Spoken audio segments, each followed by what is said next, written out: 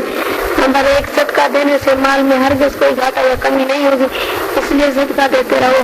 Number 2, عفو و درگزر کرنے والوں کو حق تعالیٰ قیامت کے دن عزت افزائی کرے گا, اس لیے تم لوگوں کے قصور معاف کر دیا کرو. اور نمبر 3, جو شخص کسی کے سامنے سوال دراز کرتا ہے وہ گداگری سے نہیں شرماتا, حق تعالیٰ اس پر مفلسی اور پرویشی کے دروازے کھول دیتا ہے, اس لیے تم کسی کے سامنے دامن نہ پھیلاؤ.